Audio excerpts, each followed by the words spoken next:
మా పాప చూడండి తుడుస్తుంది.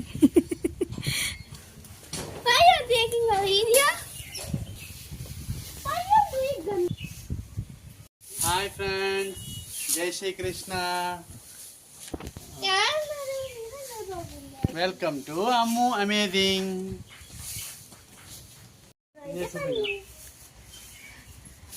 జై శ్రీకృష్ణ ఫ్రెండ్స్. ఈరోజు సండే కదా, నాకైతే రెస్ట్ ఇచ్చారు మా ఆయన మరియు మా పాప. ఇక్కడ చూడండి, మా పాప అయితే చీపురు పట్టి తుడుస్తుంది. ఆకులు సైడ్కి పాట్స్ సైడ్ ఉన్నాయి కదా, రావట్లేదు అనేసి అలా కూర్చొని తుడుస్తుంది. చూడండి ఇలా. అమ్మాడి ఏం చేస్తున్నా? ఏమండి మీరేం చేస్తున్నారు? Hanging pots. నీలగిరి పాకుతుంది కదా, దీనికి పందిరి వేస్తున్నాను. అచ్చా, హ్యాంగింగ్ పాట్స్ అన్ని అయితే చక్కగా పెడుతున్నారు. ఇక్కడ ఈ పూల చెట్టు కూడా చక్కగా పాకురుతుంది కదా. ఇదైతే చేంజింగ్ చేసాం కదా, అటువైపు ఉన్ను, అందు గురించి ఇటువైపు చక్కగా వస్తుందని ఇటువైపు కూడా అలా తాళ్ళు కడుతున్నారు, మంచిగా పాకురుతుంది అని. అలాగే హ్యాంగింగ్ ప్లాంట్స్ కూడా చక్కగా పెడుతున్నారు. అమ్మాడి బ్రేక్ఫాస్ట్ తిన్నావా? ఏం తిన్నావా చెప్పు? ఇడ్లీ సాంబార్. ఈరోజు సాంబారా? ఎప్పుడు చట్పటి అడుగుతావు కదా, ఈరోజు స్పెషల్ సాంబార్ కదా. ఎప్పుడు సాంబార్, నారియల్ చట్నీ ఇలానే, ఈరోజు కొత్తగా సాంబార్. మరి అమ్ము గార్డెన్లో అయితే ఒకటి చేంజింగ్ చేశానండి, చూపిస్తానండి. ఇదిగోండి, ఇటువైపు అయితే ఇలా రాళ్ళు పెట్టుకున్నాను. ఎందుకంటే ముందుకి చాలా భూమిలో అయితే ఇక్కడ ఉన్నాయి కదా, ఇదంతా రాళ్ళేనండి. ఇటువైపు గార్డెన్లోనికి వెళ్ళేటప్పుడు కాలుకైతే గుచ్చుకుంటున్నాయి. అవన్నీ అయితే చక్కగా నేను బయటికి తీసి ఇలా వెళ్ళడానికి ఒక బ్రిడ్జ్లా కట్టుకున్నాను. చూడండి ఇలా వెళ్ళొచ్చని. చూసారా? ఇప్పుడు చూడడానికి కూడా ఎంతో అందంగా ఉంది కదా. ఎప్పుడు అనుకునేదాన్ని ఇది చేంజింగ్ చేయాలి, అంత అందంగా కనిపిస్తున్న మొక్కలు ప్లాంట్స్ అన్నీ, కానీ ఈ రాళ్ళు వచ్చి ఎలా పడితే అలా పడున్నాయి అనుకుని అన్నీ బయటికి తీసైతే ఇలా ఒక లైన్గా అయితే పేర్చుకున్నాను. చక్కగా దీనిపైనుంచి వెళ్ళి వస్తుంటాను. అమ్మాడి ఇంకా నీ తుడడం అవుదా? ఓయ్ సారు, సారు ఒక్కరే కష్టపడిపోతున్నారు.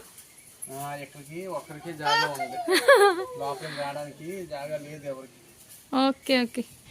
అటువైపు భూమిలో రాళ్ళు తీసానని చెప్పాను కదండి. ఇదిగోండి చూడండి ఎంత పెద్ద పెద్ద రాళ్ళు ఉన్నాయో. ఇవేనండి పైకి కాస్త వచ్చి కాలుకి గుచ్చుకుంటున్నాను. అన్నీ బయటికి తీసి అలా బ్రిడ్జ్ లాగా అయితే పెట్టుకున్నాను. ఇవన్నీ అయితే ఇక్కడ ఎందుకు పెట్టానంటే, ఇటువైపు అలాగా లైన్స్ వేసి పెట్టుకొని ఇక్కడ ఏమైనా మొక్కలు పెట్టొచ్చని. అంతే, గోంగూర విత్తనాలు ఇవన్నీ ఉన్నాయి కదా, అవన్నీ చక్కగా వేయొచ్చని ఇక్కడ ఈ రాళ్ళన్నీ అయితే ఒక దగ్గర పెట్టున్నాను. ఏంటి టీవీ కావాలా? చూసారండి, కాస్త తుడడమే అయిపోయింది, ఇప్పుడు టీవీ చూసుకుంటాను అంటుంది. మరి డ్రాయింగ్ చేసి చూపిస్తున్నావు, డ్రాయింగ్ చేయవా? టీవీ చూస్తూ చూస్తూ. సరే వెళ్ళు, చీపురు చక్కగా అక్కడ పెట్టి. బా, థ్యాంక్ యూ. ఏంటండి? బంతి మొక్క కింద గమలా కింద చూడు, అలా చీమలు ఎక్కడ ఏమి పెట్టినా చీమలే. చీమల వల్ల ఏం అవ్వట్లేదు తెలుసా. అదే చూడండి, ఇలా చీమలు వచ్చేస్తుంటాయి. ఇదిగోండి, ఇది అలా దీని కింద ఇది తీసాను, ఎండలో పెడతాననేసి దాని కింద ఎన్ని చీమలు ఉన్నాయి. చీమల వల్ల చక్క మొక్కలు అయితే అలా పాడైపోతున్నాయి. చూడండి, ఎర్ర చీమలు. మరి ఈ బగీచా అంతా చీమలే, అందుకే అన్ని పాట్స్లోనే పెట్టుకుంటుంటాము. చీమల వల్ల చక్కగా అవ్వట్లేదు. మా ఇంటి పక్కన మామిడి చెట్టు అయితే పూత వచ్చిందండి. ఈసారి కాయలు దొరుకుతాయి, మామిడికాయలు. చాలా లేటుగా అయితే పూస్తుంది పువ్వు. అన్ని దగ్గరలో అయితే మామిడికాయలు కాసేసాయి, ఇప్పుడు వస్తుంది. ఈ చెట్టు ఫుల్గా పువ్వు పూస్తుంది, కనిపించట్లేదు కానీ ఎప్పుడు కన్నా ఈసారి కొంచెం తక్కువేనండి పువ్వు పూస్తుంది. ఎప్పుడైతే చాలా నిండుగా అయితే పువ్వు పూస్తుంది, కాయలు కూడా అలానే వస్తుంటాయి. ఇవి కాయలు ఉన్నప్పుడే ఈ చెట్టి మామిడికాయలు మంచిదండి. పళ్ళు అయితే పురుగు పట్టేస్తుంది, తినలేము పళ్ళు. కాయలు ఉన్నప్పుడు చక్కగా అచ్చారు పెట్టుకోవచ్చు.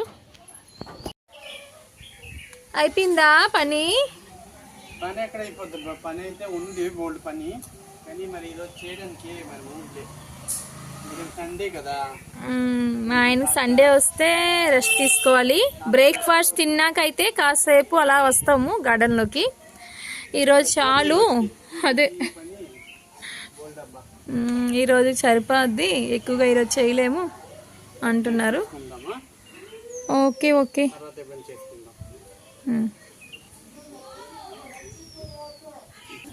ఎండాకాలం అయితే చీమలు ఎక్కువగా కనిపిస్తుంటాయి, ఎప్పటికీ ఉంటాయి కానీ ఎండాకాలమే ఎక్కువగా కనిపిస్తుంటాయి.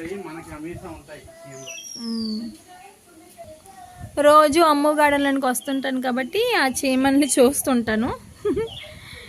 మరి చీమలు ఎందుకు ఇన్ని చీమలు ఈ బగీచాలో అర్థం కదండి. అమ్ము గార్డెన్లో నీరైతే నేను అక్కడికక్కడే పెట్టుంటాను, ఏవైనా బర్డ్స్ ఏమైనా వచ్చే తాగుతుంటాయి అనేసి. ఎండాకాలం కదా, చాలా ఎండలు ఉన్నప్పుడు అయితే నీరు పెడుతూనే ఉంటాను. పక్షులు ఇవి అవి బర్డ్స్ చాలా రకాలు వస్తుంటాయని. వచ్చారు ఇంట్లోపలికి వెళ్ళి. నీలగిరి పూలు ఉన్నాయి కదా, అచ్చా, అంటే ఇది సింగిల్ గా సంకులా ఉంది, ముద్దగా పూస్తాయా? ముద్దగా వస్తాయి అన్నమాట. అచ్చా, మాది సింగిల్ గా వస్తున్నాయండి ఆ పువ్వులు. ఇప్పుడు మా ఆయన ఈ విత్తనాలు తెచ్చారు కదా, ఇలాగా ఉంటుంది కానీ ఇవి ముద్దగా వస్తాయి, మందార పువ్వులాగా వస్తాయి. అచ్చా, సరే, అవి కూడా అందులోనే వేస్తారా ఆ పాట్లోనే? ఏమండి కిందకి వెళ్దామా? ఓయ్ కిందకి వెళ్దామా? చూడండి ఎంత చక్కగా కనిపిస్తుందో సముద్రం. మా ఆయన కిందకి తీసుకుని వెళ్ళమంటే వెళ్ళట్లేదు అండి. నీరైతే చక్కగా వచ్చిందండి, లోపలికి లేదు.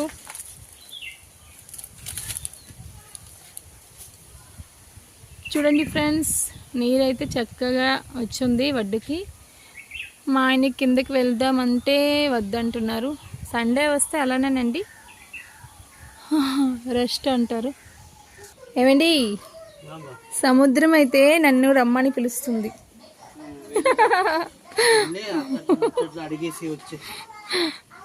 చక్కగా కనిపిస్తుంది. సాయంత్రం వెళ్తామా? ఈవినింగ్ సరే అయితే ఈవినింగ్ చూద్దాము. ఓకే. ఈ ప్లాంట్ ఎందుకు ఇక్కడ పెట్టేశారు? అది ఎండ్ అయిపోయిందబ్బా, మట్టి కూడా చేంజ్ చేయాలి కదా, గట్టి అయిపోయింది కదా. చూడండి, నిన్నైతే ఈ వంకాయ మొక్కలు నాటుకున్నారు మా ఆయన. టేబుల్ రోస్ అయితే చాలా చక్కగా వస్తుంది. ఇది రాదేమో అనుకున్నాను, చిన్న చిన్నవే నాటుకున్నాను కానీ పువ్వులు కూడా చూడండి ఎంత చక్కగా పువ్వులు కూడా పూస్తున్నాయి ఇప్పుడు.